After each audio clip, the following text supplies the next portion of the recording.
Alors que la France de Macron s'enfonce dans la dérive de ses finances publiques, l'Italie de Giorgia Meloni a réussi de façon spectaculaire à ramener son déficit public de 7,2% du PIB en 2023 à 3,4% en 2024. Le naufrage français face au miracle italien, c'est exagéré de parler de miracle. Qu'est-ce qui fait que l'Italie arrive à se redresser? Pareil pour l'Espagne. Qu'est-ce qui fait que la France s'enfonce? Est-ce que on ne sait pas. On nous a dit Giorgia Meloni, c'est l'extrême droite, ils vont couler le pays. Ces gens-là sont des malades. Tout ce qu'ils savent faire, c'est être misogyne, xénophobe. Ils ne maîtrisent rien, ils ne connaissent aucun de leurs dossiers. On nous avait vendu, face à ça, un Macron incroyable, le Mozart de la finance, le violoniste des bourses, des marchés boursiers. Le bilan de tout ça, c'est que l'Italie est en train de redresser la barre comme jamais, et nous, avec Macron, on est en train de plonger de plus en plus bas. On nous parle de coupes budgétaires dans divers secteurs, on nous parle de petites économies qu'il faudra faire par-ci par-là, parce que ça va mal. Nous devons nous serrer la ceinture, nous Français qui n'avons rien fait. On a confié le pays à des gens qui soi-disant étaient ultra compétents, ils foutent un bordel pas possible. Ensuite, ils viennent nous voir et disent c'est-à-dire, on revient avec la note. Non, il va falloir se sortir les billets du cul, parce que là, ça va mal. Je dis, mais c'est vous qui êtes responsable. Vous êtes responsable, à vous de vous démerder, Avec tous les millions que vous avez réussi à vous mettre de côté, il y a bien moyen de faire quelque chose. Non, c'est à nous de nous sacrifier. C'est aux gueux, aux pauvres, à la classe moyenne, bien évidemment, de se saigner pour ces incompétents-là. Alors que voilà, est-ce que les Italiens ont été saignés? Non. Et pourtant, vous allez le voir, ça se passe bien. Voilà, l'économie repart. Il suffit d'avoir quelqu'un aux commandes qui a envie de sauver le pays, qui soit compétent et qui ne soit pas un arriviste de je ne sais quelle banque de Rothschild et qui soit là pour principalement engraisser les copains plutôt que de sauver le pays. Chez nous, ça paraît impossible. Et voilà que L'Italie, dont on a souvent dit que d'un point de vue économique, c'était pas le meilleur des élèves en Europe, l'Italie nous fait la leçon également, avec une réduction spectaculaire du déficit en très peu de temps, en 18 mois environ. 18 mois. Voici les indispensables avec Justine Friess. On a Macron depuis 7-8 ans. Il a été incapable de faire quoi que ce soit. Au contraire, il a plongé l'économie française. Voilà.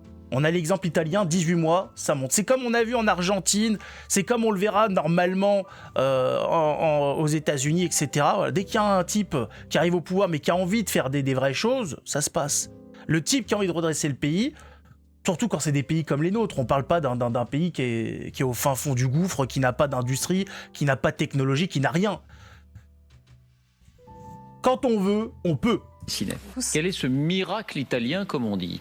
Eh bien d'abord, le constat, en 2023, son déficit public atteignait des records, 7,2% du PIB. Ils partent de loin. Eh bien, en un an à peine, l'Italie a réussi à diviser ce déficit par plus de 2 pour le ramener à 3,4% l'année dernière. Cela contraste avec la France, ça qui a la contraste, dynamique oui, ça inverse. contraste. 5,5% de déficit il y a 2 ans, 6% l'année dernière et 5,4% espéré cette année, mais avec de très gros doutes chez les économistes.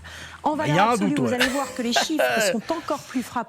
Le déficit est passé de 161 milliards d'euros en 2023 à 76 milliards d'euros en 2024, soit une baisse de 85 milliards d'euros. Ce qui nous paraît impossible à nous, l'Italie nous montre que c'est possible. Oui, c'est possible. C'est un retournement de l'histoire extraordinaire. Il faut juste se rappeler, il y a quelques années, c'était les pays du Club Med. Et les Allemands se moquaient de l'Espagne et de l'Italie. Aujourd'hui, ces deux pays surperforment par rapport à l'Allemagne. Parce que quand on voit la croissance de l'Italie, elle est donc bien au-dessus de la moyenne européenne et donc très au-dessus de la moyenne allemande. Alors un point qu'on n'a pas abordé, très important, c'est la stabilité. C'est quelque chose qui va nous manquer en France. C'est-à-dire, les gouvernements italiens ces dernières décennies étaient très instables, tombaient tous les 1 an et demi. Donc Giorgia Meloni a déjà duré beaucoup plus. Elle a une bonne majorité. Peut-être cela, d'ailleurs, face à ça explique peut-être cela, de mettre un parti qu'on dit d'extrême droite au pouvoir. C'est peut-être le début de la solution. C'est parti partis de gauche, centristes, droite molle qui se sont enchaînés, qui n'ont rien foutu, qui ont été dégagés rapidement parce que c'était des incompétents. Il y a peut-être quelque chose à comprendre, je sais pas. Peut-être qu'on... Il faut pas surinterpréter non plus. Très fracturé. Donc, et ça, on se rend compte qu'avec un gouvernement stable et qui fait certaines réformes, en fait, ça met en évidence les performances profondes de l'économie italienne qui étaient un petit peu méconnues. Par exemple, son tissu industriel. Il y a un tissu de PME très, très important. Ce sont de très bons exportateurs qui, en plus, d'après les études, vont bien résister aux taxes de Trump parce qu'ils sont très bien positionnés. Souvent, on ne peut pas se passer de produits italiens.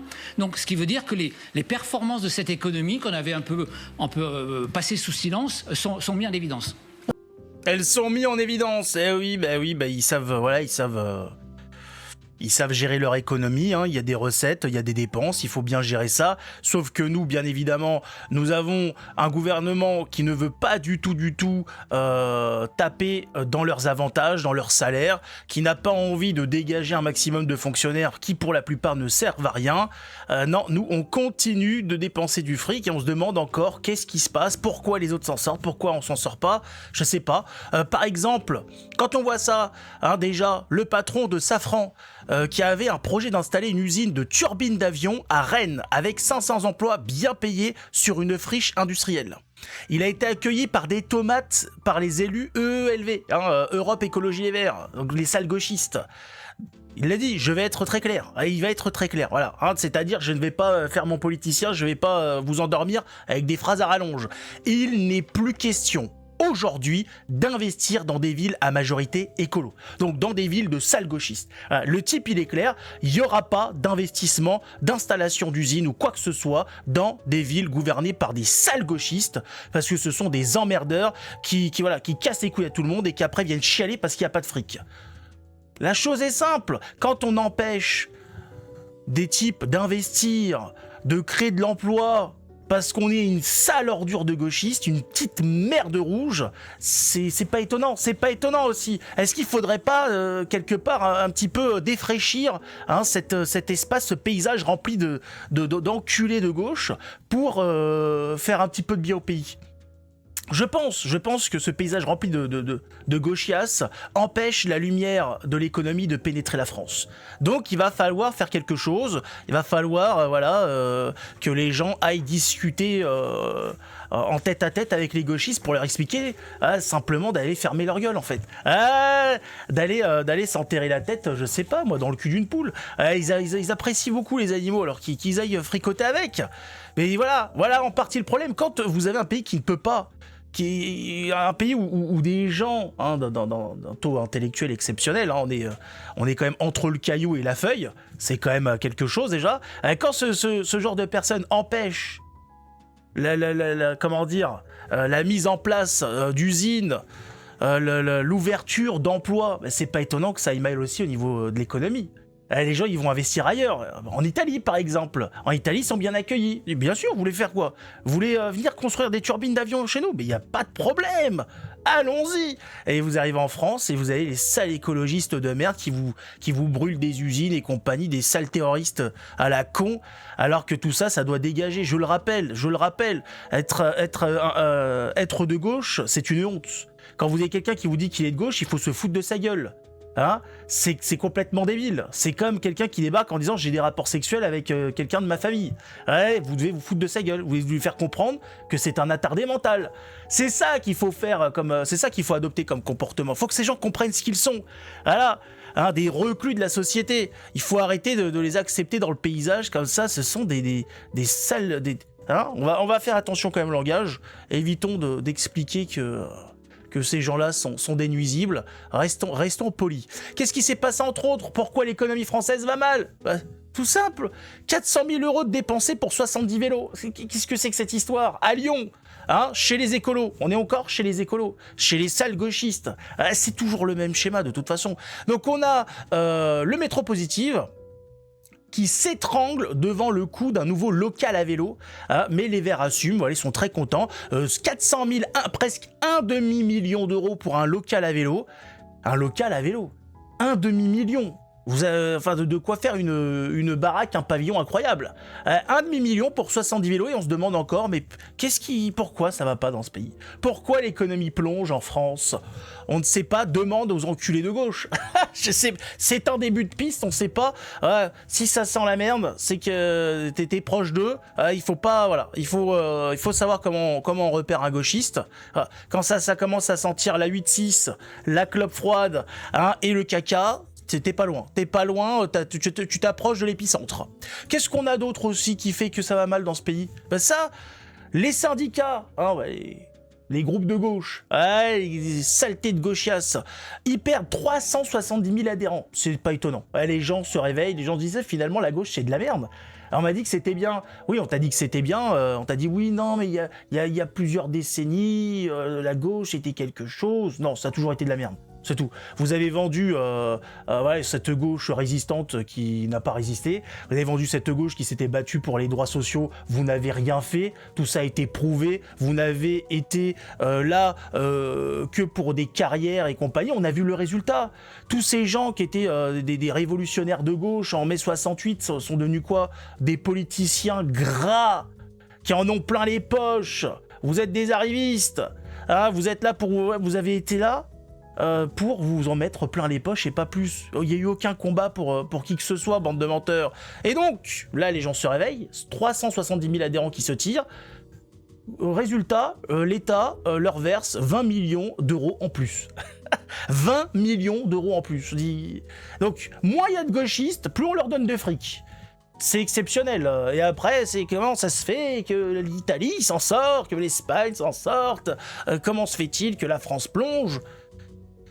Demande à Macron pourquoi il continue à financer ces connards de gauche, alors que plus personne n'arrive à les supporter.